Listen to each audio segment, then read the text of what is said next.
I am Mr. Bugsy from Lewisham, the Blue Borough, you know, co-host of Blue Tick Serious Banter, here with my co-host, Mr. Digo Dan, Mr. Serious Banter. And today we have a special guest in the building. Pleasure to have him here. Would you like to introduce yourself? Appreciate it. My name's Bobby Kasanga, founder of Hackney Football Club. And yeah, I'm here for the Serious Banter. Yeah, let's go. Nothing. Let's get into this. Right. So first thing I want to ask you is to explain kind of people why we even want to interview you. Because just for those who don't know who you are, Yeah. I want them to understand, have some understanding of exactly why we came to you and wanted you to come on here. All right, cool. So I'm originally from Peckham. Used to be involved with the Peckham boys and ended up spending 8 years in prison. And in those 8 years, some of it was good, some of it was bad, but I decided to get education while I was there. Upon my release 5 years ago, I created Hackney's first ever semi-professional football club. So I own that football team with two partners, and we play in the 10th division of British football. We run a charity, we've got a production company. We're trying to do the most, man. We've got a charity and like a youth centre that we run as well. So yeah, So out of the negative came positive. 100%. How did you make that? How was your mind frame taking that process? Because obviously I've been to jail as well. I've done a little time. I was a ghetto boy. It's even a miracle that we're here even having a conversation. We've come a long way. So I understand what the mindset. Yeah. But for the youngins that watch this, what was the point inside jail? Because I know when you first got there, like most people when they get to jail, you're still angry. So you're just like, But what was the point where you said, this is it, I've had enough of this nonsense? I think it took the time when they released me temporarily, and then I messed up my probation, and they want me back in again. And then I realized, you know what, I can't keep doing this. And they sent me to Pentonville, and I was in Pentonville, and I was seeing these guys that were like one white guy that I knew, like saw him in jail ages ago, and he'd come out. He's like, oh yeah, I'm back in. I got 15 years now. I'm like, fucking hell. And he's a career criminal. He says, I'm always in and out. But this time they gave me a stiff bird. I was like, I don't want that to be my life. I was 23 at the time. I was young. I was like, nah, I can't keep coming in and out of jail. I got a daughter. So that's what galvanized me. I said, you know what, I'm going to get education while I'm here. Definitely. Strangely enough, imagine that yesterday, somebody that I was in jail with, I left jail 2012. So I left him, he left me 2011. Strangely enough, someone phoned me from jail yesterday. They're all in High Point. He's doing 15 years. Fucking hell. Jail's a funny thing because it's always the same people, same faces. Yeah. Like, it's one circuit and you'll always bump into the same people on the circuit. So I get that. I get that. Now, how obviously you're a Peckham boy, man's a ghetto boy. How did you get out of that? How did you leave that behind? Because when I made my transition, there was a lot of funny looks. Yeah. Do you get what I mean? Like people wasn't, I don't know, people didn't want me to make that change. Yeah. So was it the same for you? With me, it's a bit easier because my brother's the one who had more reputation than I did. Yep. I was around, so like the sort of, I've said it before on the story that of how I became a Peckham boy. One of them tried to rob me, and then it was younger Raver. He went, "Nah, what are you doing? That's Carly's brother." And from the back of that, like, "Oh yeah, you're one of us." So I was recruited kind of falsely just on the pretense of my brother's name. So By then, default. yeah. So you actually play up to that part where I wouldn't say I was the bad boy, but now I'm part of it. So if them men are gonna mash work, you hesitate, be like, "Fuck it, I'm gonna go with them as well." Definitely. So the transition for me was a lot easier because it got to a situation where my brother was just getting to passes with everyone, and where our parents' house is still the same place there, right where everyone hangs around. So whenever there's an issue, there'll be people at the mum's house and so on. But I had a big argument with my parents when I was 17. So I was like, oh, fuck this, man. I'm going to live in East London with my other family. Okay. So I sort of left Peckham at 17, so it was easier. Whereas, like, for others who were sort of hardcore, who were more well-known, if someone saw them in ghetto or something, they'd be like, that's my man. But where it was with us, it was with me, I was sort of more low-key. So it's easy. It wasn't like I'll go to everyone, yeah, I'm repping Peckham because I went to play for Hackney Football Club. That's a team in Brixton. Yep. So there's always that, you know what, he's involved, but he's not involved. How did that work out? Because that time I'm sure Brixton and Peckham were worse than ghetto in Peckham. Nah, that's what I'm saying. But I'll give credit to the coach. His name was Nana Okofi. Is it definitely a Ghanaian name? And he come and recruit us from our school, and he like, don't worry, when you come to Brixton, I'll let them know that you guys play for the team. And all the Brixton boys, like some of the main Brixton boys of my generation, they was like very cool with us because they just wanted to play football as well. Yeah. They'll have banter, go, oh, here comes the Peckham boy sort of thing, but it was mostly cool. But the transition is up to you. It's up to 100%.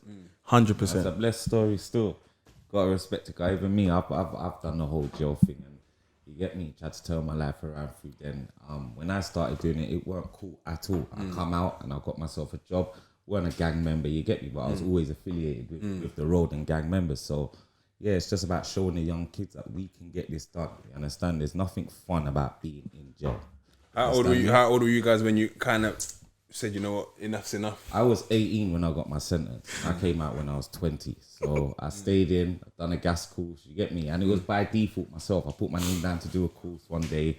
And 6 months later, they come and spoke to me and said, yeah, Mr. Reed, put your name down for a course. You're going to start doing this gas stuff. And and I've stayed working for the same company for 15 years. That's big, man. No one talks about the working man like that. You know what I'm saying? Yeah. I always tell these young people, like, everyone wants to make the quick money. I was there, I want to make the quick money, but the consequence that come with it is not worth it because you can work for, like you said, for 15 years and make that same amount of money. Definitely. No one teaches these young kids this. Definitely. Yeah, we weren't taught that at all. My story's a bit different. I'm still pretty new to it. I'm 5 years off? Okay, wow. 5 years off the road? Yeah, last time I went to prison, 2014. So yeah, I came out, I was probably, even when I came out at 214, I was still, my heart weren't in it like it was before, but I was still in it. Do you know what I mean? Last time I went to prison, I can honestly, hand on heart say, I never committed an offence. Yeah. And I love all the man them, but I only went to jail because I didn't open my mouth. And I don't think I got treated how I should have got treated. Yeah. So that was kind of the wake up, like, man's here keeping it 100 and no one ain't checking for me. Like, no one's not looking after me. Like, this is mad. Man are talking about not snitching. I've done it. So how come man ain't holding up their end of the bargain? Like, I need peas. I'm on the wing. I'm broke. I need stuff. But that was kind of my wake up call.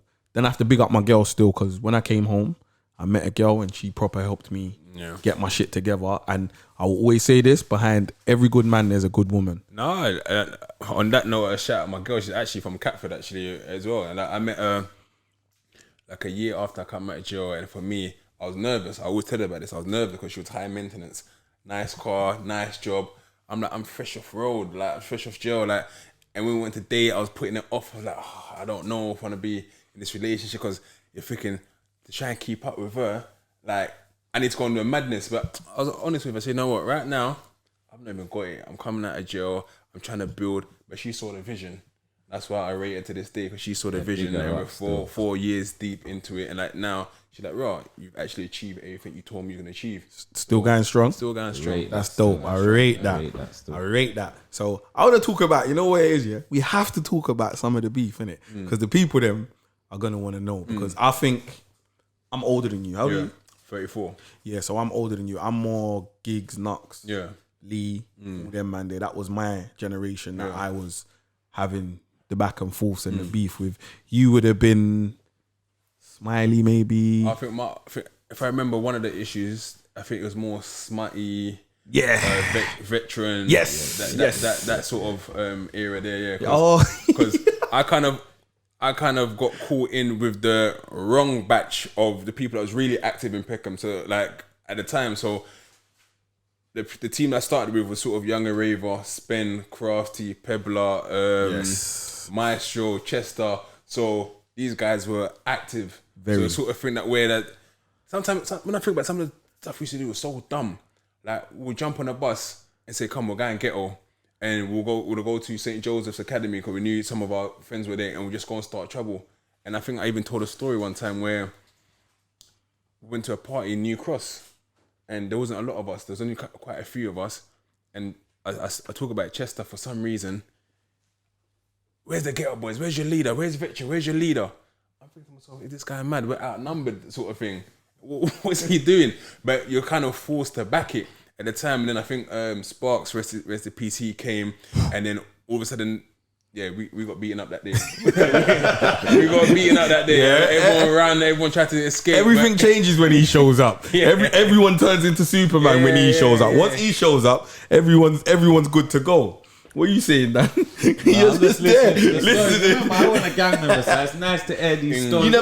You never had no interactions with no Peckham youths, ever? No, I've had interactions. I come up under a wing of a couple of the older Peckham boys. You get me? Shouts are, you know who you are. You get me? And yeah, I just kind of stayed out of it. I was all about money from young though. You understand me? So you see the beef thing, it wasn't really for me. I used to go to St. Joseph's School. But what was nice about that is that we had people from every end. You get me? Triads, Brixton Youths, Peckham boys, and we all got on in school. So you get me? Out of school, I never really had no issues. The only problems I really had issues with was Woolwich boys. You understand me? Growing up. You know what's mad about St. Joseph's, yeah?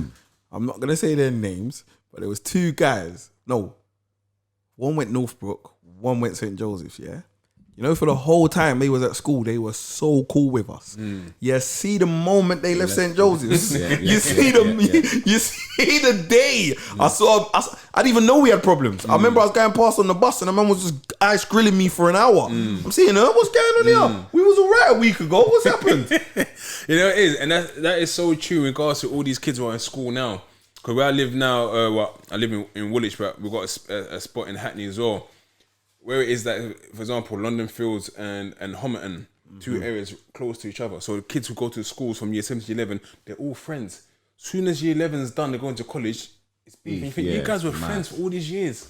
And they just have these affiliations. And if you also ask them why they're beefing, a lot of them, they could not tell you the reason why this beef has ever started. They're just literally riding a bandwagon. All right, then. You want me to give you the funniest story about me? I'm originally from Birmingham. I moved from Birmingham when I was 3 years old. I moved to Camden Estate. Okay, right, Peckham. Yeah, my brothers are older Peckham boy, Devilhead. You might have heard of him. He's like MPB, North Peckham boy days. So I moved to Camden Estate. I lived on Camden Estate, and I moved Lewisham Way, Ghetto Broccoli sides when I was 9, 10. So I'm kind of well travelled. I went Oliver Goldsmiths. Okay. So I went to school with a lot of Peckham youths, and exactly what you're saying. I don't even want to say it was a peer pressure thing, but it kind of was, because I kind of fell into where I was. It wasn't, I didn't go out there saying I'm going to be a gang member or I'm a bad man, or I fell into it. And obviously, if a lot of people won't know about North Peckham back then, but North Peckham was a big gang hub. As a child, my first ever interaction with gang stuff was North Peckham boys versus Ghetto boys, and I saw a man get stabbed on Frontline opposite Warwick Park. I think I must have been 8 or 9, and that's my first ever remember of gang stuff. Like, I remember my brother and his friends like, yeah, you man are on the estate, whatever, North MPB, whatever. But my first actual seeing another gang and another gang have beef, I was like 9 or 10, and from that point, it was kind of normalized. Like I kind of got, as time went on, you become desensitized to things. And a lot of kids, they fall into this gang life, innit? It all depends where you live, who you know. Do you understand? You got to realise, people, when you're young, people just want to be a part of something. It's like one big family. Do you understand me? But I say that because I grew up in a Gloucester estate, and then when they knocked down that whole estate, we moved to the new place where my parents live now. And the other day, I was filming around there, and we lived in number 22. But for some reason, I don't know what happened, what God was doing that day, but that day I went there, like everyone who grew up in the area were there visiting for some reason, or were just there that day. And I'm like, raw, I see a guy called Shinner who lived in number 34, Javen who lived in 25, and rest in peace, his brother Marcus Fraser died. But like, all these kids were all grew up on the same street, but not everyone turned out bad. Shinner went on to go into finance, Javen works in engineering, Dammy done something else. So it's not necessarily where you grew up. Of course, that's a big factor. And what I always say, because when I was in jail, I done criminology and social policy, and it's like all these factors affect you, right? In terms of parents' household income, peer pressure, where you come from, the people you're around. But ultimately, it's your decision. Definitely. Ultimately, it's always your decision. Definitely. I won't lie. At 13, when I started going house parties with the man them and realising, man's a little face in there. Like, gal them are feeling, man. Come, man's with gang. It was inspirational for me to do more gang stuff. No, 100%. At 13, like I'll never say that I'm famous or nothing, but I've definitely been blue famous, where I've been a very well known man in my area, and I got a bit of respect for whatever idiot little piece of work I felt like I was putting in at the time that was big and dope. I got a little ratings for it, and yeah, that did push me to want it more. But also, the OGs that were around me at the time, what they were feeding me was crazy stuff, innit? Because I had, like, above me, you will say there's Sparks, the Twins, They weren't showing you Zags. Yeah, man. No one ever showed man nothing. No one ever showed man nothing good, man. Like, if I come from an era before guns and knives, really. Like, so when we grew up, it was really about who could fight. Like, it was definitely like, who can rock? Can man rock? That was man's word. Like, I'll bang you up. It weren't really, I'm gonna bun you. It was like, you buck a man, I'll bang you up. I'll bust your head. You get what I'm saying? So changed totally in that way. The dynamics of gangs have progressed and changed. Obviously, you know how it goes. Once one person gets stabbed, man saying, raw, I'm not getting stabbed, I'm rolling with my knife. Once one person gets shot, man, raw, then man playing with guns. But do you think drugs plays a big part in it turning from fist fights to now knives and guns? Because now people are getting money now, you have to protect it. Like, for example, you said you was more say about your money, and I know firsthand in Peckham, if someone saw that, oh, my man's starting to make money, they're gonna try and rob him. And that's how I think, and you're just gonna rob someone. Protect yourself. Definitely. 100%, I agree with that. Definitely. Money changed everything, though, innit? Once money started making, it was no longer fun. It was pressure. There was pressure to have money. Man started getting clothes. There was so many things. Money just changed the whole dynamic of the thing. Before money, we were a bunch of friends that used to have a little tear up and whatever in a little barney, go parties and bully people, but it wasn't as serious as it got when money got into it. You get what I'm saying? And I don't understand that, because Peckham boys never affected our money. Yeah. So I don't understand how it got more serious with you lot when money came into play. I think at the same time, there's still that whole reputation of this is our ends and that's their ends. You have to, so it's, and the thing is, it's very tribal. It's not always just, even if you go back to ancestrals and Africa, there was tribes fighting against each other. So it's nothing new in terms of someone being from this area or someone being from that area. You see it also in regards to some of the working class and middle class footballers. You got the West Ham fans and the Millwall fans, they meet up. It's a passive sort of thing. So that's always been there. So you're all going to sort of kind of protect your territory. But I think money definitely starts infecting people within your own area. That's when the problems. That's when the problems become in-house. Civil wars. That's exactly the right word for it. Civil wars. That's when it's like, raw, man's doing better than me. I have to peg him down. Like, my man don't deserve. I put in more work than my man. Why is he up? Like, so I know that mentality because I've been there, innit? I can't say that I haven't done some wrong things in my life that I would never be proud of and show off to people, because that's the reality of the life that we've lived, innit? We come from a bad place. But you know what? At the end of the day, we're here now giving you some good gems, you know. I hope you lot listen.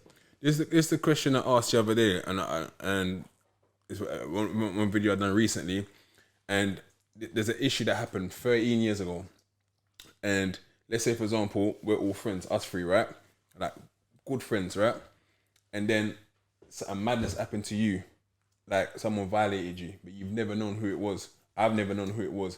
And then next man told me, oh, you know what? It was my man all this time. And this happened 13 years ago, but now you guys are all good and everyone's... What do you do in that position? Because everyone telling me, nah, Bobby, you're a snake. You should tell my man that he was... And I think to myself, like, if I go and reopen that whole thing and then someone go and do a madness to someone else and then it's on my back. But at the same time, people are telling me you can't just watch them man like that and be cool with it. So I'm like, bro, you know what? See no evil, hear no evil. That's moved on. But at the same time, I look at my man and feel like, bro. Yeah, but you know what that is, isn't it? That's your growth. That's your growth, and that's you having empathy and compassion for other people, because you don't want things to happen to other people. Because probably maybe 10 years ago you'd have been like, blood, don't lie, my man done a madness to you, you know, get him. You get what I'm saying? But you've learned over, like, living off experience, innit?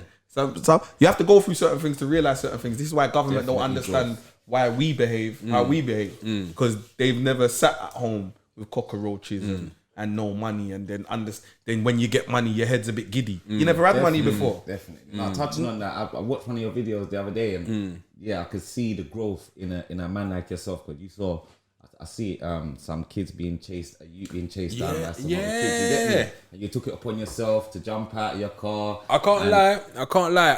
I was hesitant because I'm doing my food every Sunday. I do my food deliveries, and when I can't get a driver, I do it myself. And I'm going through Manor House, and I see at first I see a bunch of teenagers. I'm letting them cross. I see one of them is hyped, and then I'm thinking, what's going on? There's about 6, 7 of them. So I thought, oh, they must be playing around. Then I look again. The other one's like, come here now. Then the other 2 just looked and dust off, and they grabbed the other one and then marching him. I think to myself, do I get involved? Do I not get involved? I got a family. And then I started driving and I pulled down the window. I said, guys, don't fight. And the guy like, nah, we're not fighting, big man. It's cool. Then I went, come here, man.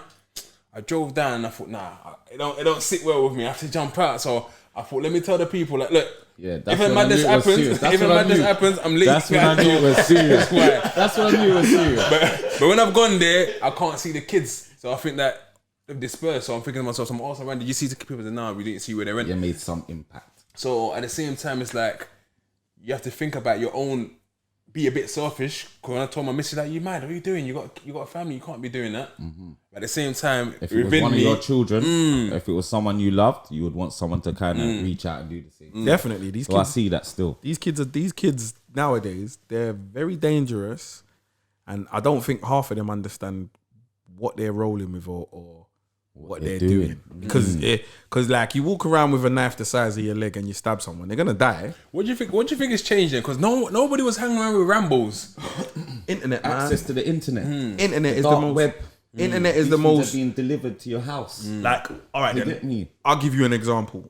Chief Keef has changed the whole world in regards to even UK drill music, in regards to the way UK gangs work now. That's all based off of Chicago. Whereas when we was young, we didn't know what was going on in Chicago. Like I say it all the time. We only knew what was going on in your hood, my hood, and the other hood that we was beefing. And I didn't care about you lot liking me. I only cared about YGB and YBM. They were the only people that mattered. If you weren't part of the cool kids in that, F you weren't part of the thing, so you don't matter.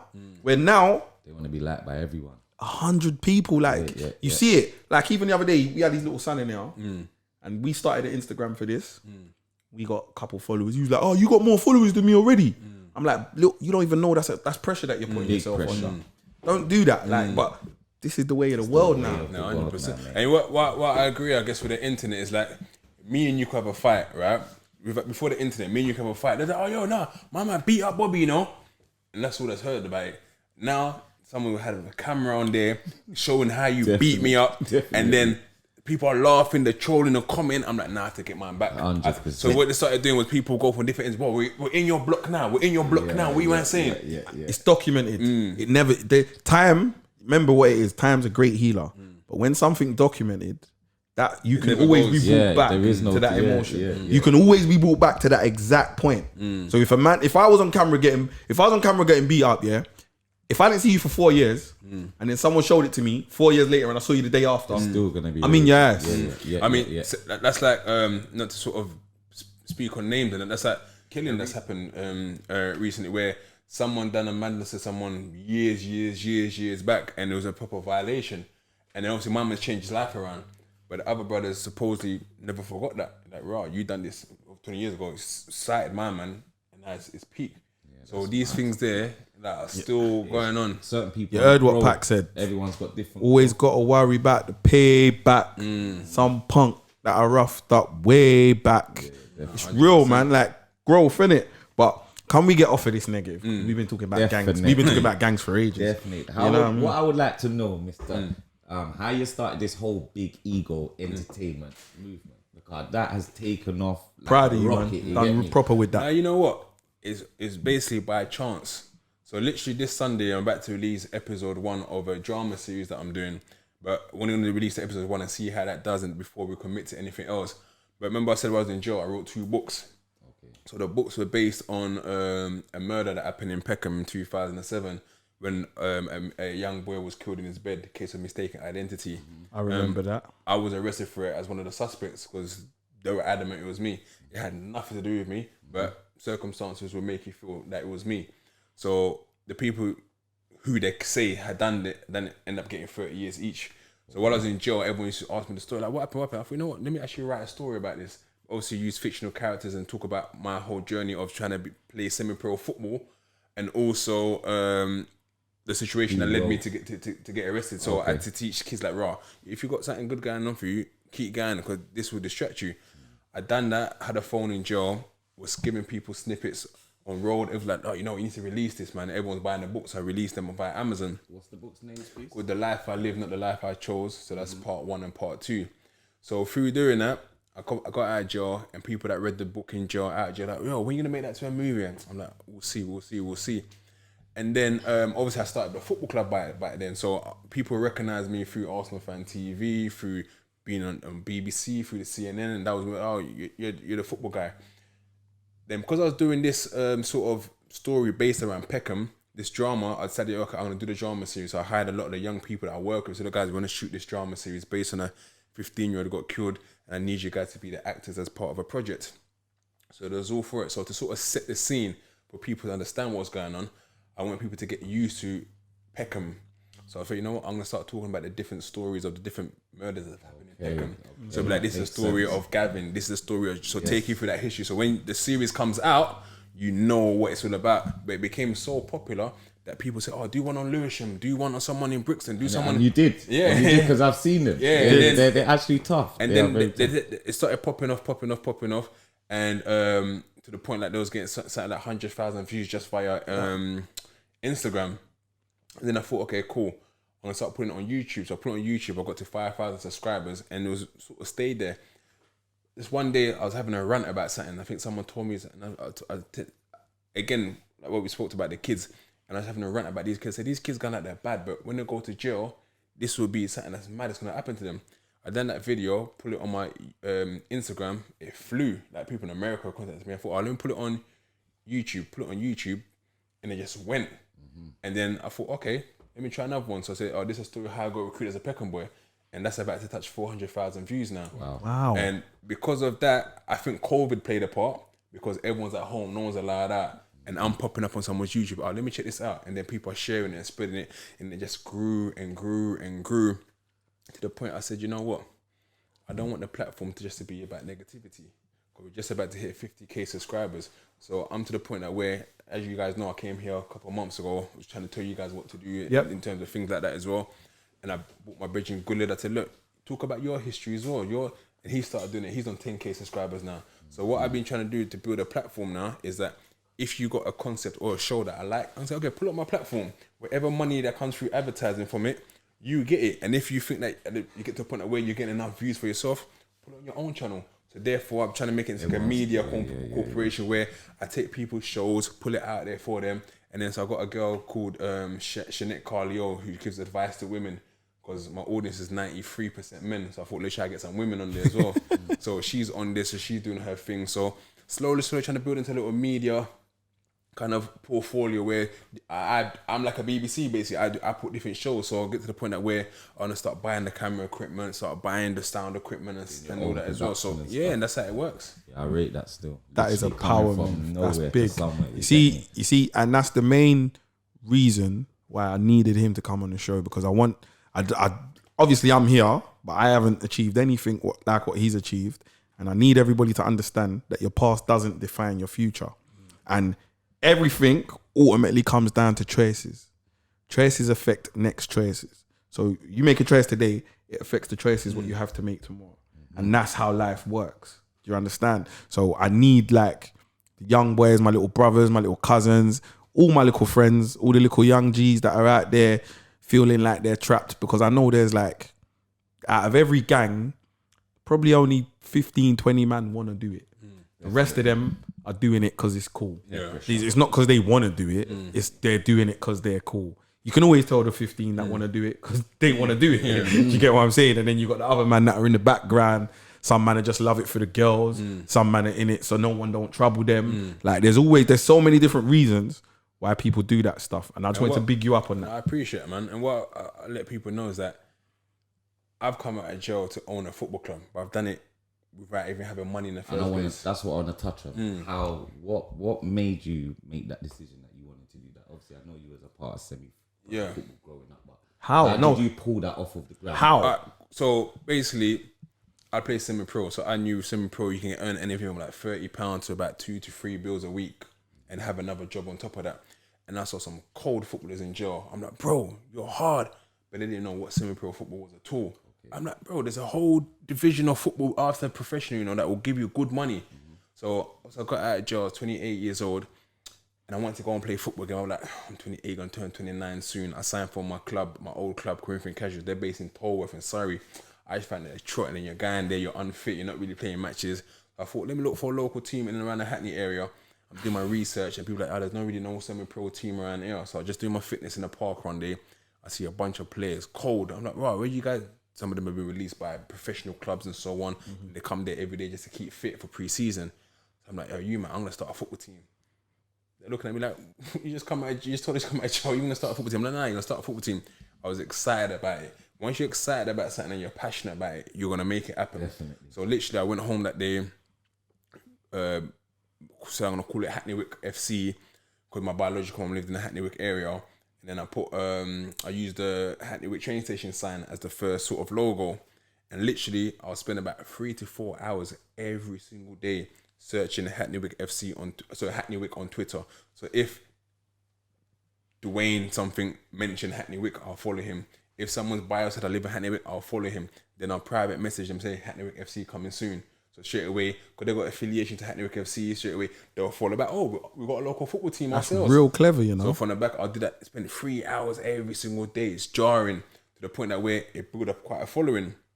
And then some lady said, "Oh, I'm from Hackney WICK. I'm a brand designer. I want to design your badge for you." So thinking strategically, I'm a black man just come out of jail. She's a middle class white woman. I said, "Look," I told her my situation. I said, "Would you like to come our chairwoman?" She's like, "Yeah, 100%." So she became our chairwoman, and through that, it gave me sort of an angle to meet businesses. But every player that played for the team, when I started promoting it, I said, look, you have to go out and actually volunteer. Because if I want a favour from the people that live in the area, if I want you to come to our matches, the community to come to our matches, they have to feel some sort of affiliation to us. So I said, okay, we're going to volunteer. So we put, look, if you guys are looking for young men to come and help you out in any, so people started contacting, oh look, come to this event, come to that event. So we'll do the Run Hackney Marathon where we're giving out waters, we're going to the local cemetery to help do stuff. Everywhere was going. So people are saying, oh, who's this guy that's come out of jail and he's gathering at these young black people? So straight away then the local newspaper started featuring me. Once the local newspaper started featuring, there's someone else who will see it. A company called Copper 90 came and said, this was before they even got bought out. I think they've been bought out by Universal. They said, oh look, we want to feature you. So they done an advert with me and Hyundai. When that came about, London Live interviewed me, and through the back of that, I can now get sponsorship. I told people, look, we're on TV, you know, we're gonna be on TV. Can we get little sponsorship? So people give you £200 there, £500 there. Then there's a company, the Lorison Pub, a guy called Declan Perkins, ex-pro player. He sponsored our first kits, so he bought all of our kits for us. But at the same time, we still didn't have money. Literally, I would go out with buckets, all the bare charity buckets, and literally go outside of a Tesco's. We'll be there from 9 a.m. in the morning till 3 p.m. Literally, do you want to support our local football club? Some people look at me, yo, what are you doing? Can I just say one thing, please? I want everybody to hear this. Success is a byproduct of hard work. Definitely, and bro. That's what you're hearing right now. Success never came before the hard work. The hard work came, then the success. Carry on. I just needed to say that. That's cool. But yeah, so we'll literally stand outside day to day, and one person will come back, give you £1.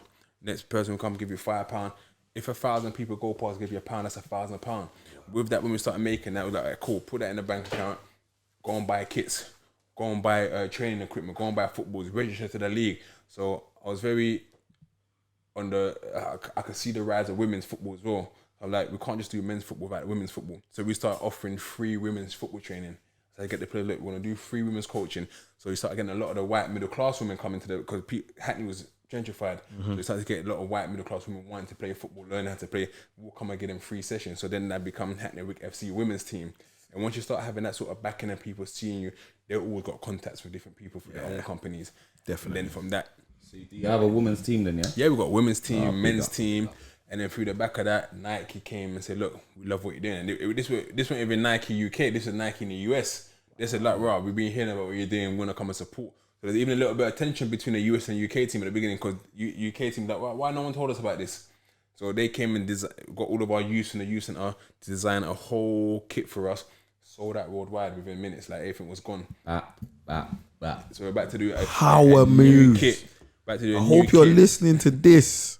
So a new kit's coming out within the next couple of weeks with Gaffer, who are like a big media company who are also now one of our sponsors.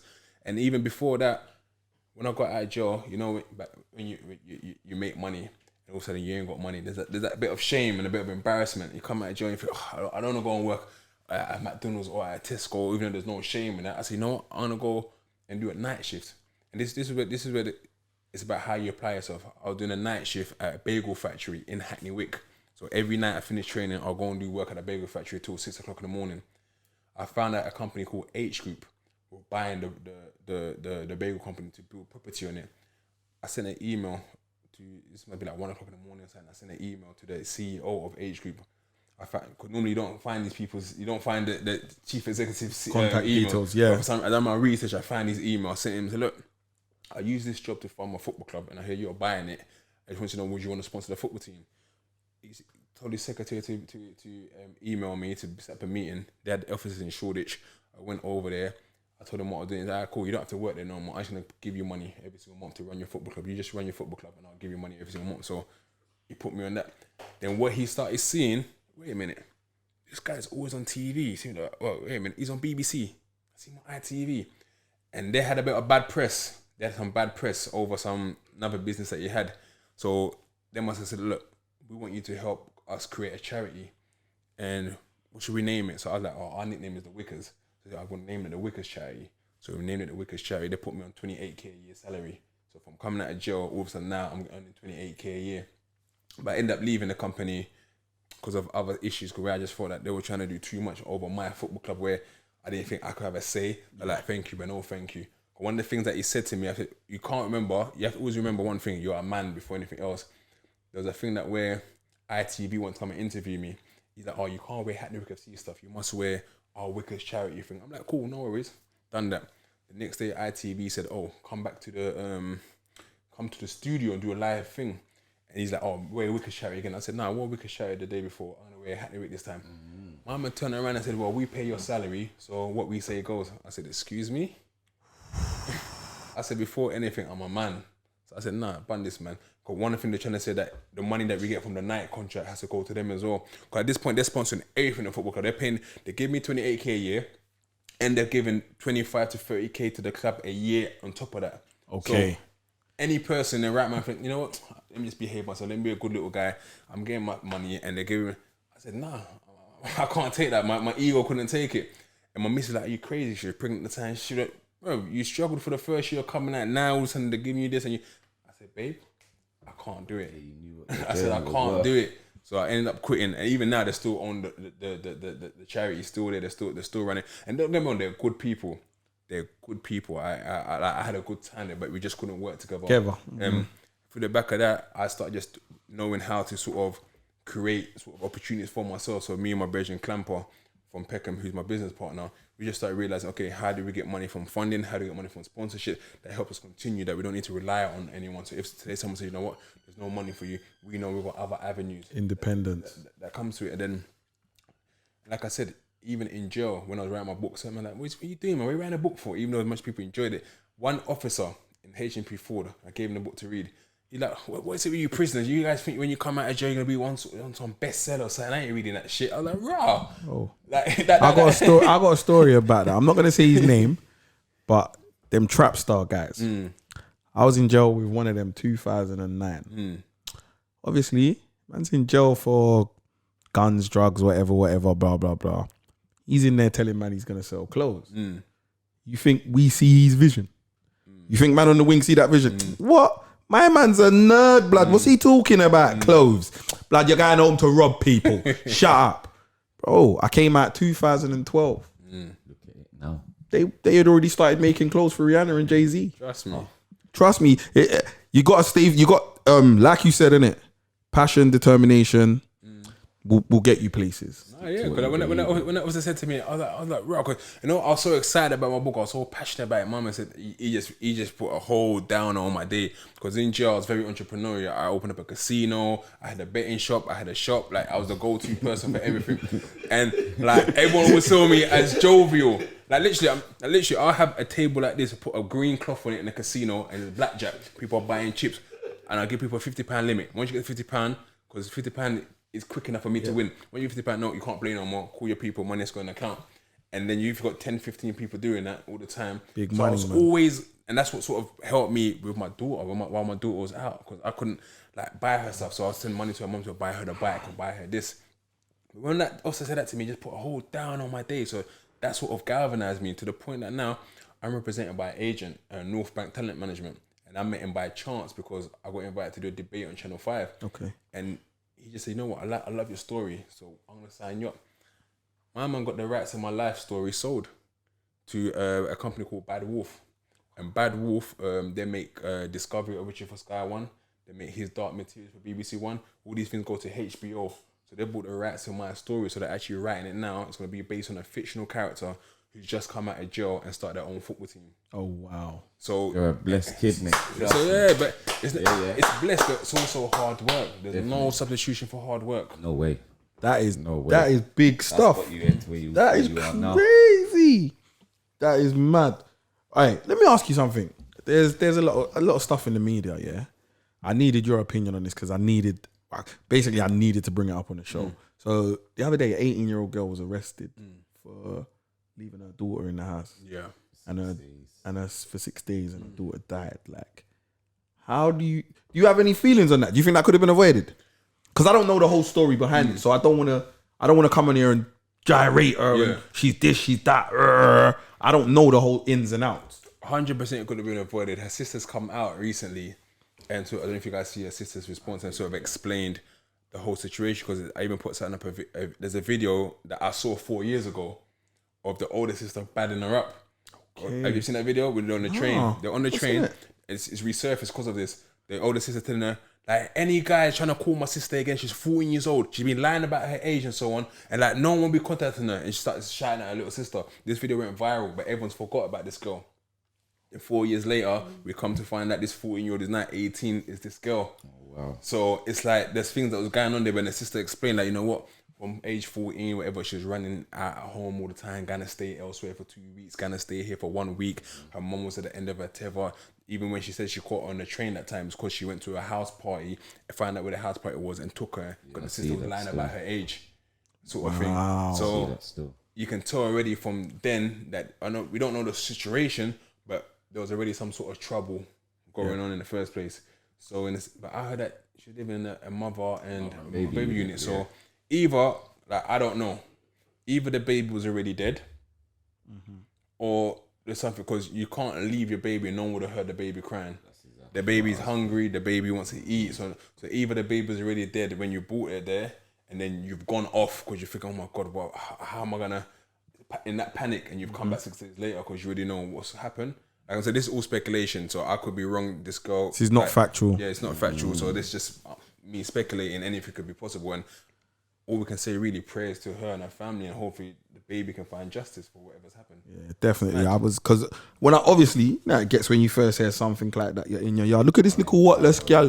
What happened to this gal, man? Before she stay in her ass back, she can't dance. And then hindsight's always a good thing, innit? Because then you get time to think about it, and then you think, if she had her daughter, she must have cared about her daughter, or she wouldn't have had her daughter. It's that simple. Because you don't have to keep your child. It's the education as well. And mental health. That also plays a factor.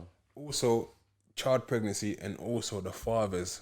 Like, sometimes men, we don't take responsibility, you know. 100%. Like, my first child was born while I was in jail. Like, my first daughter, she was born while I was in jail. I just posted a video of her just now because I just went to drop her to her cousin's house. And I never got to experience that whole bonding with her from me being in jail.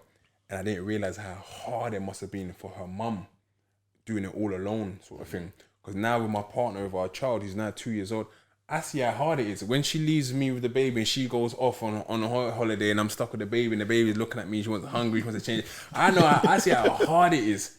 So sometimes it's now for an 18-year-old girl to have to deal with that by herself, still being a kid herself, Definitely. it's stressful. It's hard. 100%. It's stressful. It's hard. My sister's got twins and a son, and I get onto her sometimes. But when you're there, you see how the twins are always active. The young one, so it is hard. It is difficult to as mothers to deal with the children on your own all the time. 100%. You also want your social life. You want, okay, can I go out and just have a breather, sort of thing. So I can't. We don't know what's happening with this young girl, but I can imagine the stress that is being a single mother on your own at that age. At 18. Mate. That is crazy. Yeah. That is crazy. Sad situation still. Very sad. That is crazy. So what other than your big media, Hackney WICK, what else you got going on? Oh, there's quite a few. I mean, when I first met you guys, I was filming Speed Daters, and the whole reason for Speed Daters is a bit of a reality show about black women, because everyone watches Love Island, and I don't watch it. My missus always got to come back. She'll be complaining, oh, the black girl never got picked. She's just standing there looking awkward. So I was like, you know what? Why not I create a show where a black girl has to get picked? Yeah. So it's a show that follows black women around whatever careers they're doing, and then takes them on a dating on a speed dating night with other men, other black men as well. Season 1 done okay. Season 2 has been proven difficult, especially because of COVID. So I just messaged the girls literally about an hour ago. So you know what? No more filming is being done. We're just gonna film the date night now, because I can't bother to be doing this. So much time has passed, and I've not released an episode for like maybe 2 months now. It doesn't make sense. And then Younger TV, they're based on Sky.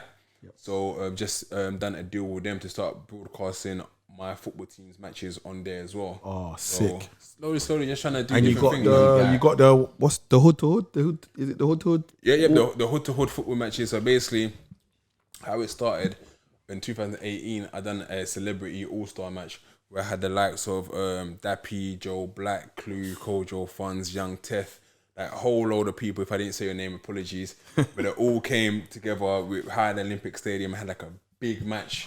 I watched that. Yeah. So I 100% watched that. We had a big match, and then I thought, right, this actually brought a lot of people together. I mean, some artists like, I can't come because this artist is going to be there.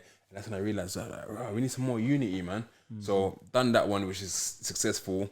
And then I done 2 last year, and like we went viral because there's one where Hyper and Tricky having a big argument. Yep, I remember that one in the changing room. Yeah, I remember that one. And there, so it's just a thing that we would do regular. And then I decided to do the 32 Borough Cup. London has 32 boroughs. Mad. Kids from Southwark don't want to go to Lewisham. Kids from Bromley don't want to go to Croydon. I said, you guys don't even know. You guys could just be brothers and friends. You don't even know it because you just live separate. But I said, I'm going to bring all these kids together and have a 2-day tournament. So we hired out one set of flats, and everyone told me, it's going to be a bloodbath, man. This ain't like the celebrities. This is like young kids, 16 to 18. You're bringing them from different areas. But every single borough turned up. We had 2 days. It was all fun. And then Enfield Town won it. And so Enfield Borough won it. And the guys who from Enfield Borough actually won it are now first team players from our football team. The manager who won the cup with them is actually now our first team manager. And these are the sort of things, opportunities we're trying to bring. See that? Big move, man. And from the back of it, I said, you know what? Let me get these guys to actually represent their boroughs. I said, you know what? I'm going to do hood to hood matches where I'm going to get teams from a whole different area. So go and meet a team from a whole different area just to show these young people, like, right, you know what? The olders are now going to these different areas and they're mixing and they're getting along. They don't have to be. I mean, there's certain areas where I can't do Homerton versus London Fields. Definitely, it's not going to work. It won't work. I can't do Church Road and Stonebridge. Yeah, it's not going to happen. So there's certain ones I can't, but I want to make sure that I can do different ones just to show people, like, right, you know what? We can get along. We got to get a Lewisham Peckham. Lewisham Peckham. I think, that's the next one. We have to. I would, even if, I don't know if I can still play, I don't know if I get into the first 11, but I'll definitely be management or something. I'd love, that would be a big thing. 100%. Let's make that happen. You get me? You got anything else to say? You've been quiet today. You've been doing all this. I've been listening to the big man. The big man got some gems right now. You've been quiet. But yeah, someone was all out shopping the other day and seeing Sports Direct, big man. Yeah, no, that was me yesterday. Yeah. You know what? It's ironically, innit? Last night I went to buy football boots because you heard us cussing about my football group and that. I rich, you waste, man. Listen, so yesterday I went to buy football boots about 6:30 last night. And I didn't notice you on the way in. I don't know why, but I just walked in, usual, brought my boots, came out, and I looked, and you're just on the poster with a bunch of people at the Sports Direct. It's all mad because, like I said, when Nike reached out to us and said, "Look, we love what you're doing," I guess now the UK team started thinking, "Oh, why are we not tapped into this? So when the kit sold out, they're like, right, there's actually quite affiliation and people actually like this team. So I built a friendship with people Nike. So even the head of brand design follows my page now and everything like that as well. So we built up a relationship. So when they're trying to do these campaigns, they want to do one of the New England kit was meant to be for the Euros, but obviously COVID cancelled the Euros this year. They're about to tell a journey of different people in London who are doing great things within their communities, and I was one of those guys that was picked. So through the back of that, we done all the shoots, and then they told me, yeah, it's in Nighttown, it's in, like, even people from Peckham tell me, yo, I see you the other day, I see you there. And even, not even that one, like, even in prisons, people send us my posters in prisons where it just shows, this was like happened like 2 years ago, where it just shows the transition of someone that's come out of jail and changed their life quickly. Because I think that's been the biggest thing, that's seen how quickly I've done it. Don't get me wrong, there's times where you're stressed, there's times you think, raw, I could just go and tick a box.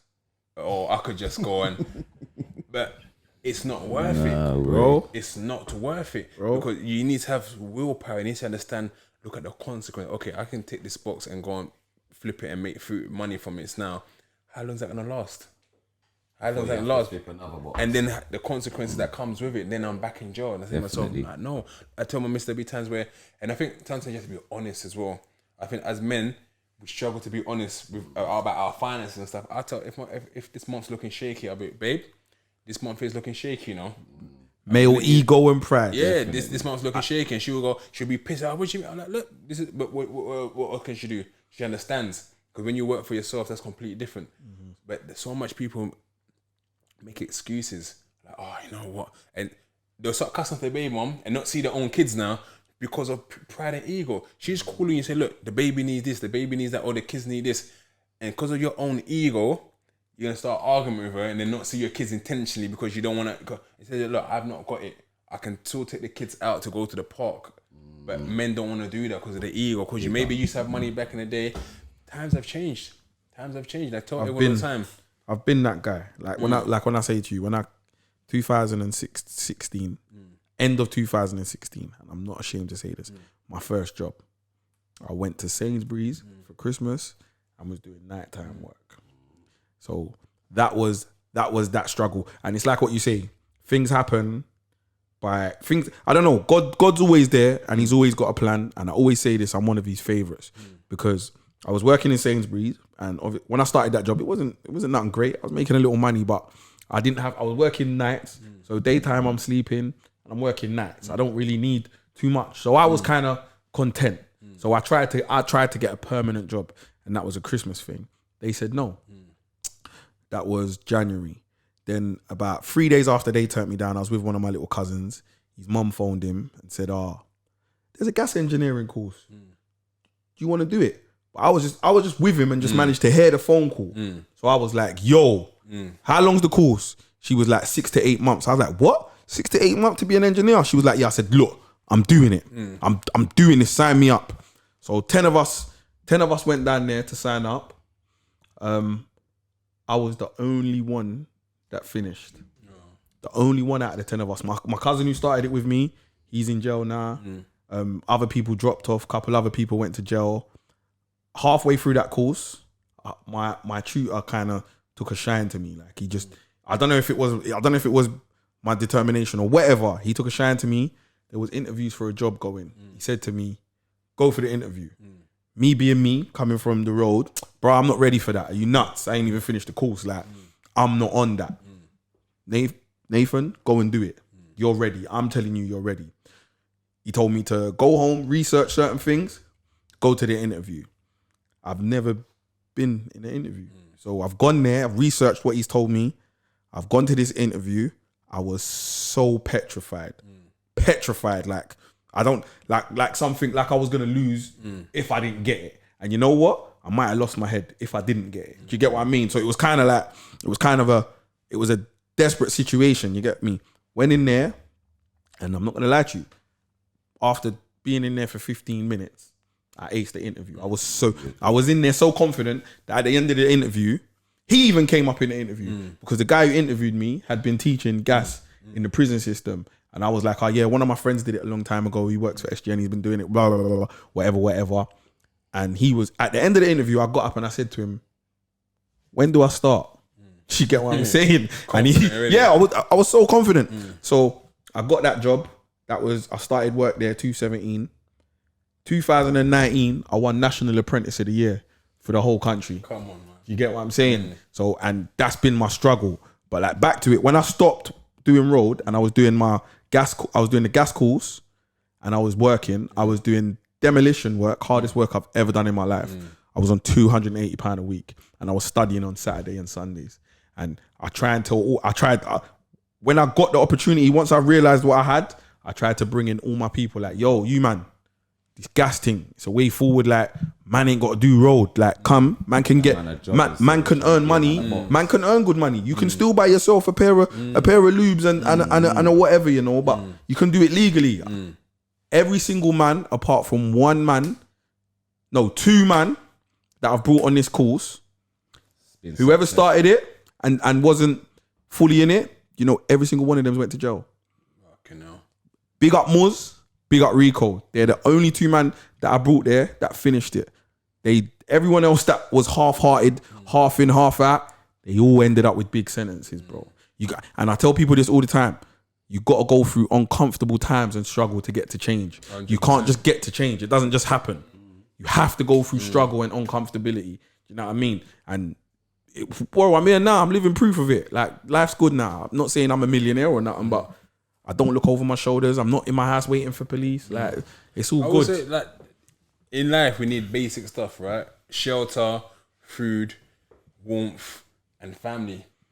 And those are basic things you need. We don't really need the lubes and they're nice to have, but technically you can go out in clothes from Primark and you look decent enough because girls are not really looking at, okay, this brand, this that brand. You present yourself in a nice way, you're cool. Don't get me wrong, there's these Instagram models who are look for certain things and so on.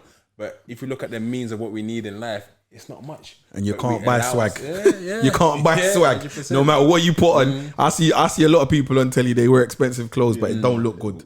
It don't look right. Like, but that's the real story or the truth. Like, no man, even like I said, like I've come here, but I'm even inspired by your story. You understand? I'm inspired by that as well, because this is just recent. This is within the last 3 years. Yeah. But and you're someone that's older than me, and if you're doing this at your age, there's so much people out there who make excuses. And I said it earlier on before we started filming, like, anything you want to learn is all on the internet. The internet is an encyclopedia of everything. If today I say, you know what, I want to become a computer engineer, there will be someone to show me from level 1 all the way to expert level on the internet. But people don't want to utilize that. They're rather, okay, I want to go and buy a weed to smoke and then wake up at 5 o'clock in the morning and do that. The weed thing, boy, I've only recently stopped smoking weed. Last like 5-6 weeks, I've stopped smoking weed. And have you find it easy to do? The reason behind it made it a lot easier. The reason behind it made it a lot easier. So it wasn't easy though. First 5 days was, but you're being very productive. Torture. First 5 days was sweats, nightmares, couldn't sleep, kicking walls, all types of stuff. But productivity, that's yeah, what we've achieved, what I've achieved since I've stopped doing that. I never believed it while I was smoking weed, but I do believe weed is I wouldn't say it's a big demotivator.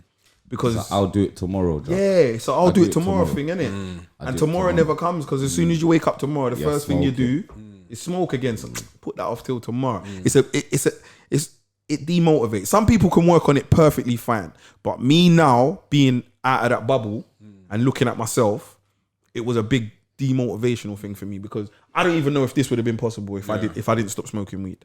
Like, that's the reality of it. But you have to know yourself to know these things, 100%. innit? Knowledge of self is key in everything. If you don't know, you can't do better. 100%. Do you understand what I'm saying? So it was a big thing for me, man. But on to a little bit more banter now. I see the whole Stormzy chip thing, and I see you was heartfelt about this. Yeah, I see it. You were passionate about it. Stormzy, we can't take away what he's done. Like, headline Glastonbury, that's massive. He's pictures all the National Portrait Gallery. That's massive. Banksy made him this whole thing. That's massive. Yeah. But it don't count for shit if you don't respond. No. It don't count for shit if you don't respond. Definitely. If you're a musician and chips come at you hard like that, You need to respond. Like I said, we all might be just saying this, and he's really got something in the back line, and he's doing it in his own strategic way. But he needs to hurry up with it because he gave Wiley 24 hours, 48 hours, and all now nothing. All Perfect. now nothing. But do you think I was watching something because somebody was like, he couldn't have been riding out in his own car. It couldn't have been a man going there. He's Stormzy, and it made sense. No. He didn't go to ride out. Yeah. But he went to maybe embarrass him, or because you don't want to go there with them brothers. You don't even need to go there. Yep. You don't need to go there at all. You go, chip chatting shit, right, cool. But for you to travel all the way to Essex to talk with him, He went to he went to either bad him up, give him a few little slaps, or make him look stupid online or something. You didn't go there for no reason. It's funny that because you see, like, he's opened his own kind of worms, isn't he? Because off of the back of that, I'm now hearing that Stormzy's a cokehead. Disclaimer, I'm not saying it's true. I said I heard, it's a rumor. It's not 100. I'm not saying that he is. I'm saying that I heard that. I don't know how true it is. I don't know how true it ain't. I'm just saying that I heard. And these are things that had he not gone there, maybe kept it to just music. These are questions. These are questions that wouldn't be asked. See, to be fair, I've not heard that, and I wouldn't even want to speculate on that at all. So Stormzy, I don't know nothing about that. I'm not going to speculate on that. But what I would say, he needs to respond. And like I said, if you're in the media spotlight, there's always going to be different things and different rumors going to come about 100%. you. Sometimes keep it quiet. I don't think you ever see Jay-Z ever respond to anything that someone says about him. Just keep it quiet. And even with any controversial thing that comes up on social media, there'll be uproar. Oh my God, this person's done this person's done that. Leave it a week or 2 weeks, they're on to the next person. They forgot about you. Will and Jada, everyone's talking about Will Smith and that. Everyone's moved on. Everyone talking about Tion Wayne the other day. Everyone's moved on for a while. But for me personally, he has to. I'm not moving from Stormzy. He calls himself. He calls himself the king of grime. And the way he went after the man who created this whole genre, like I feel like you can't give Wiley not that level of respect and then let Chip do this to you. I was watching something. He said that he did give Wiley some. He said he's got a tune on his album named after Wiley, the Wiley flows. Yeah, but he's giving all Wiley all the homage. You get me? I think that was a bit of a. Like, it was a shot as well. It wasn't. He called it the Wiley flow, but don't think it was. It wasn't a respectful thing. But you know what? With Stormzy, I think Wiley started that one. 100%. I don't think Stormzy ever, because it's like the professional footballers and even like the old school rappers and so, like right now, the money professional footballers get now compared to what the old professional footballers, you always hear them cussing. Oh, look at these kids, man! They're earning so much, doing so much. So from Wiley's point of view, you can see like, bro, I paved the way for this thing. I didn't bloody go and do Glastonbury. Why is my man just come out of the blue and all of a sudden he's doing this? Nah, that's not. So I can see that from Wiley's point of view. There's hate in there. You might like the kid, but there's definitely a bit of hate in there. And after he's seen this and see, oh no, Stormzy's doing this again. So he probably popped off now. Fuck this kid. And then Stormzy's like, wait a minute. Like, I've always ever paid you respect. What's going on? So at the end of the day, he had his back up and said whatever he had to say to Wiley. So as much as Wiley, we respect him for what he's done and achieved, he was moving a little bit salty. And Stormzy checked him for that being that salty, but at the same time, Wiley's a salty guy though, isn't he? But at the same time, Stormzy has to reply to Chip. I think even with Chip, it's kind of similar where he's looking at like, bro, I got flows for days. And remember, Chip had his turn, you know. He was doing songs with Pizza Boy and all them things way like we all meet me on that way before Stormzy was even known. When I was in jail, Chip, Tinchy Strider. They were the big man. Imagine, so I went to jail 2008. Yeah, there was a little scene, but it wasn't nothing like. TJ Strider was #1 in 2009 and all that. Right. So when I've got into jail and I've really got into my sentence, because they gave me a 7.5 at that time, the English music scene exploded while I was in jail. I left. What one was it? Talking the Hardest. That was like that summer. When Talking the Hardest was the maddest tune, that was the summer I went to jail. Same, 2007 I think. 2008. Okay, I went I went 2008. Then by the time 2009 came, there was a whole scene. Now I have to big up Gigs, and I always will, because he's a man that man was beefing and whatever. He's a Peckham boy, I'm a ghetto boy, whatever. So for me, sitting in jail, watching him from a mixtape that I was playing in my car, Boomsville, all of them things there, to seeing him on what's it called? Channel 4 Music. Music with Professor Green, Tinchy. That was, for me, imagine, I don't even know what's going on because they sent me Wayland. Wayland, you can't get mixtapes, you can't get none of that stuff. Once you're in there, you're in there. So to see the growth of even just him, like, that was mad inspirational for me. That was like, raw, like, this thing's really happening. And these are things that, as a gang member, you know, like, man, that MC, whoever's MC's a nerd, man. They're not on what man's on. But man saw a vision and man pushed it, bro. And they were really in the streets. Man was really out here. Like, I always say that about him. And that's what, for me, it's like, we grew up together. Like, my older brother and his older brother, my younger brothers and his brothers, and so on, the same. And for me, I was inspired. I was enjoying, like, repping Peckham, like, those are my people from Peckham, sort of thing. That cause we grew up in the same Gloucester estate, sort of thing. So for me, seeing that and the whole transition, that's what I always tell these youths now. Right now, you guys got it better than anyone has ever had it. You can go out and create your own channels, your own platforms, your own music. Where the struggle, these guys have opened up the doors. And why I respect it so much is that you look at Nines, you look at Potter Paper. They didn't have to change their styles. They done old school hip hop bars. Didn't have to go to the drill thing. Didn't have to go and try to make it pop. And they got number 1 and number 3 album. So those things there. And so when you look at Chip now, for example, as much as I rate him, for me, Chip as a lyricist is my top number 1. However, he don't make the music that people are going to go and buy, or people are going to listen to in the clubs, 100%. Or people are going to be putting in their car and listen to. I'll put Potter Paper and put it in the car. I ain't listen to Chip, but he's still my favourite lyricist. Definitely. So he can look at this way and I think like, raw, Storm's in there, man. I just like, I had this and I've dropped the ball. And now these men have got the ball. So I can see why there is hate towards Stormzy. But Storms at the same time, you have to respond. The head is always heavy that wears the crown. He said it himself. The head is always heavy, man. That goes for anything in life. If you're the best footballers, people want to be the best footballer. If you're the best at anything, people want to be the best, innit? I don't think anybody gets up to say, oh, I'm all right with being mediocre. Well, there is people that do that, but nah, ambitious people ain't settling for mediocre. That's just not how this thing goes. You see, I saw them done their top 5 last time. So who would you guys, for example, say is your top 5 lyricists?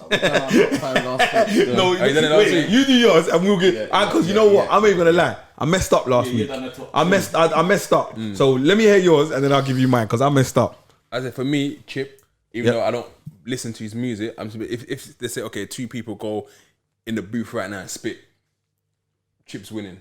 Right? For me, Chip gets, and then it's whoever.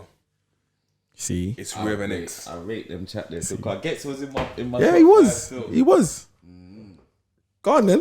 Do it again. You've been asked. It's gonna be a wretch Chip Gets for me. Do you know what? Last week I put in Meeks and Meeks is not he's not consistent enough for me right now. Obviously, he's still new to what he's doing, innit? So I have to drop him out and I have to put in Dave Card. Dave is actually a really hard lyricist. I've heard his new stuff, old stuff. He's hard. And then the boy Millions. That's my new. Oi. No, don't try Nick.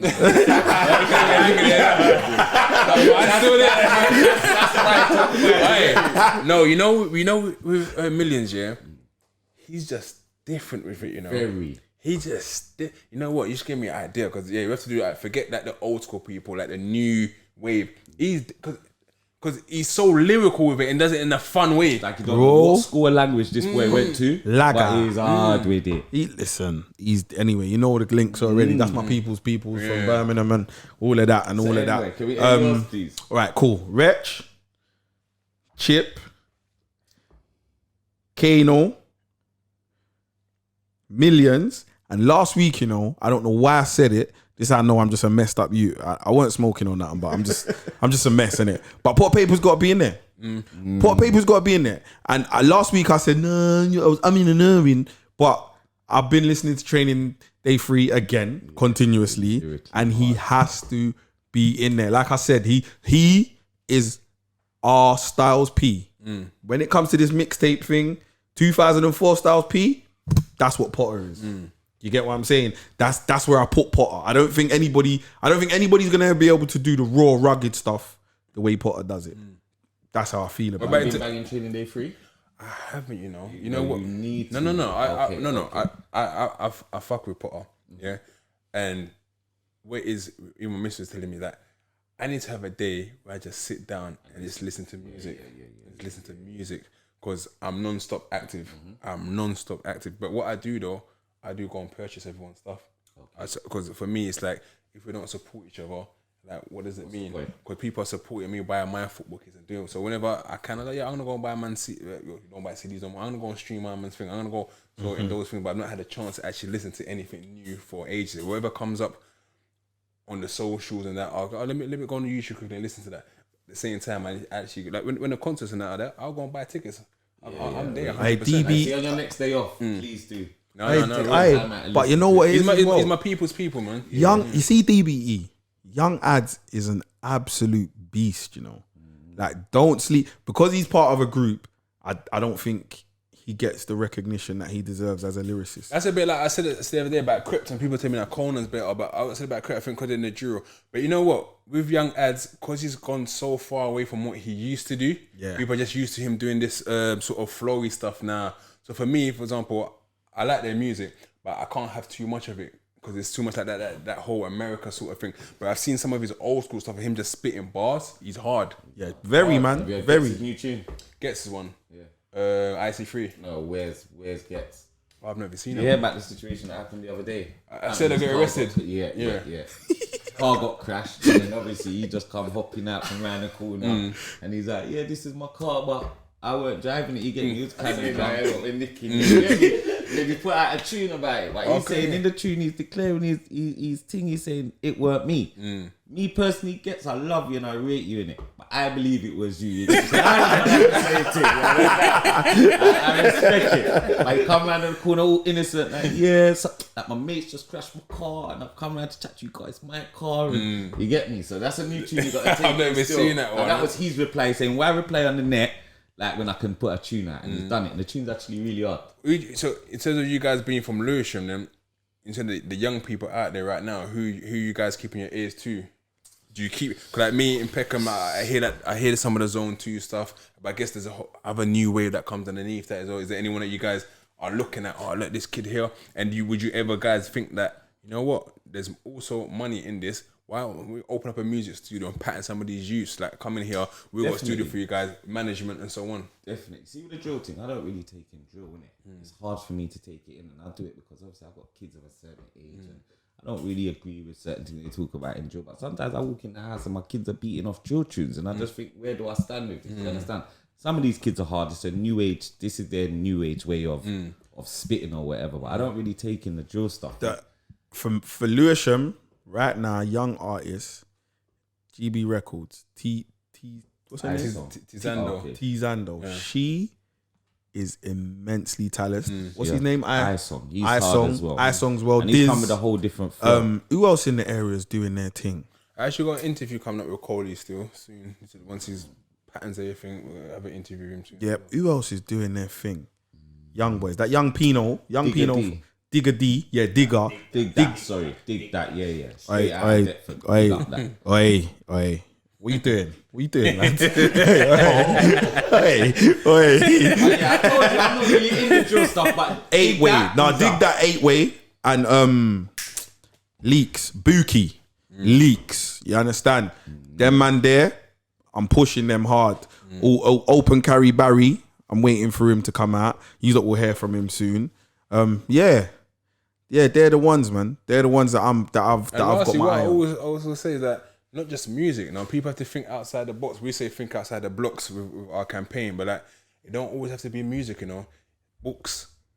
Like there's money in books. A whole industry, cameras, a whole industry. Like there's so much things you can do. Audio books, production. Yeah, like you guys are doing.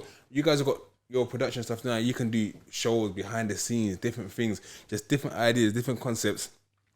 There's money in YouTube, there's money in advertising. Like, as this pops off, which I'm sure is gonna do, tell people like, yo, you want to be at sponsorship on that? Yeah, you have your banner on here as well. Like, there's so much different things, different business avenues that people can make just about thinking and also having a team.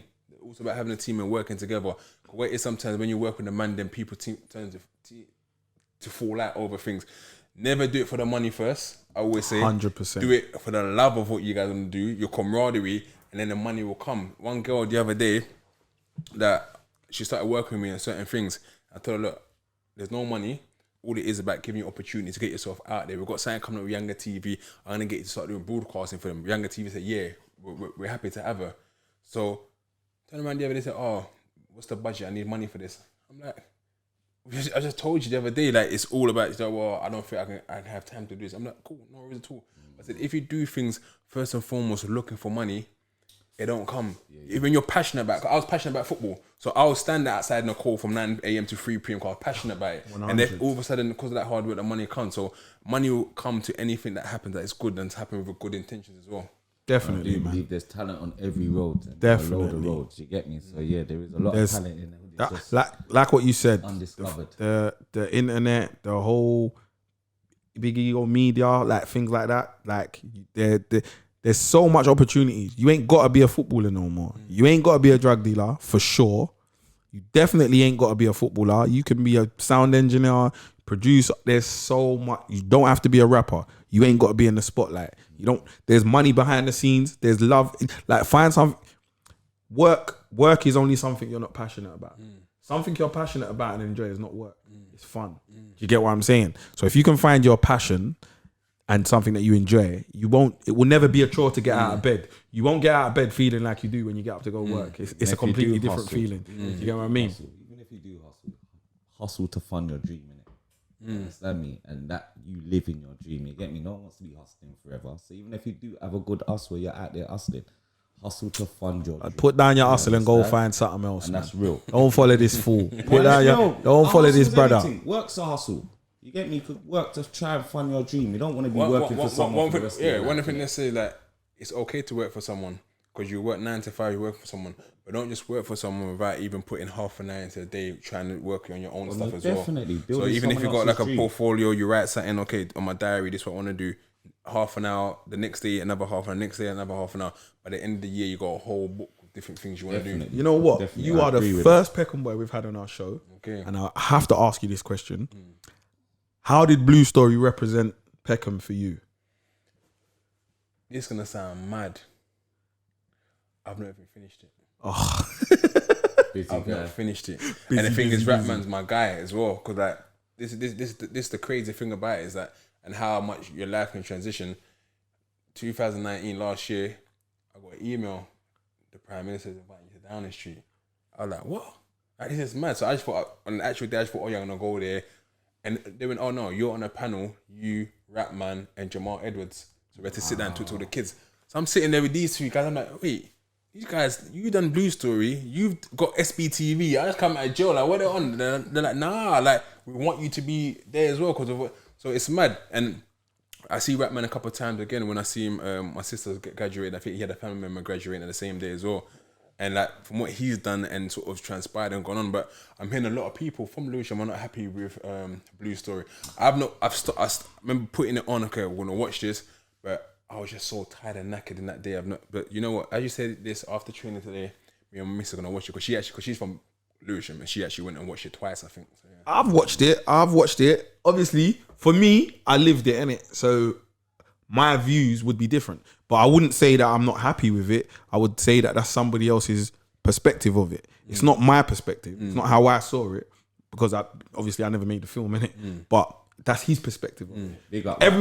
Everyone's versions, interactions, and stories are going to be different.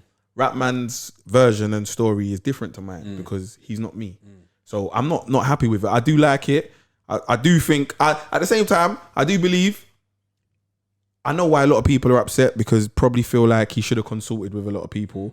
And obviously, if you're making a film, research purposes or whatever, if you're like you said, they bought the rights to your story, they have to speak to you about that because it's research. He doesn't have to do anything. But he doesn't owe anyone. But I get Rapman's point because even when I started doing these stories on Peckham, I'll get older Peckham guys calling me and calling next people like, well, I don't know my man. Where was he from? And next people, no, that was my man's little brother and so on. So even to the point now where people wasn't even sure who's much older. People my generation know exactly who I am. Other people, they'll be like, oh, how come you be talking about Peckham? You didn't mention this person, that person, and this person. I'm like, bro, you guys are good 6-7 years older than me. I don't know your story to tell your story. Exactly. I only can tell the story from my point of view. So if I tell you the story of when me, Chester, and lot came and had a fight in Newcastle with Ghetto Boys, because I was there and that's what I saw. Exactly. I can't say what happened 10 years before with other people, sort of thing. So 100. I get Rapman's point of view. 100. Rapman, big up Rapman, man. Big up He did. Rapman for that. He did. That was amazing, and that, like I said, that even pushed.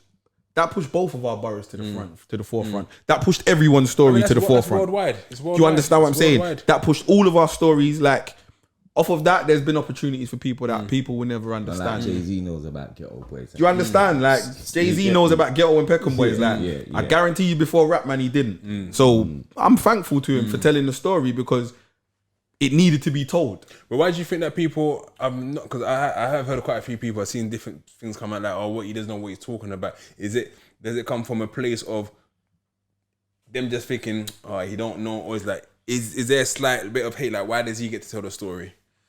I don't want to.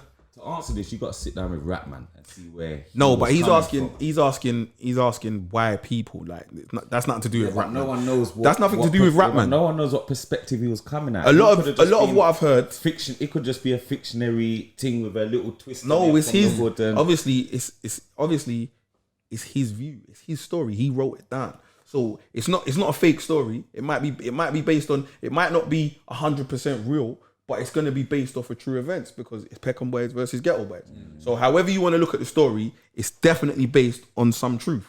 He might have had to spin a few bits and add a few bits to make it a visual picture, but it's definitely based on true events. Like I said, I think the general gist of it is, from what I've heard and whatever, is that he wasn't really involved in the beef like that. I'm not saying he wasn't one of the man them, or he didn't do his little things here and there, but obviously you always have, in every gang, you have the main heads. You have the main ones that were there doing things, the names that you've heard, Cravers, the Coleys, the Rascals, whatever. They are the main ones that was out there doing whatever. So obviously, like I said, they feel like if you're going to tell a story about, which they would call their life, you should consult with them. So I get both sides. I get both sides of the fence. I understand Rapman and I understand the man them. I understand both sides of it. Me, I'm neutral. I'm happy that he told the story because, like I said, he shedded light on something that I think the world needs to know about. Because for America, that must have been a mad wake up call. Like, hold on, these little London boys are moving like that. Car. Last time I went to America, I don't even speak the cleanest. I can speak. I don't speak bad. I think you're posh, yeah, bro. The brother said to me, I asked the brother for weed. I said to him, yo, can I get some weed? You 5-0? Saying, what? He's saying, you 5-0? You sound, yo, where the white man at? You sound like a white man. I'm saying, bro, what are you on about, bro? He's saying, what? Everybody talk like that in England. Everybody chats like me, bro. You lost your mind. You get what I'm saying? So, in that context, the man them for rate it because he's brought arting to the forefront. People now pay attention. Blue Story has brought so much attention to things that needed to have attention brought to. And that's all due to Rapman even wanting to make that story. Because he didn't need to make that story. Yeah. Let's be real. He already told Shiro's story. He already got the deal with Jay-Z. He didn't need to do that. He was already where he was. So big him up for what he done. 100%. Obviously, sometimes, you can't please everyone. You're never gonna. No, if you go through life trying to please, if everyone's happy with you, you're not doing something right. I always say do things for yourself and what benefits yourself and family and the byproduct of what that comes. Because if you like red and you like green, and I say okay, I can't do red, I can't do green because he's not gonna be having it. Then you're not being true to yourself. Always be true to yourself and do things how you want to do it, and tell other people that look, you got every opportunity to go out there and make your own Blue Story. 100. That's my story. Yeah, you're right. We got to tie this up. Yeah, I'd even realize we've been here for an hour and 25 minutes. That's flowing, man. That's flowing, brother. Thank you so much for coming through. Big up yourself and keep pushing. Love that. You understand? Yeah. That's it, man. We're good to go.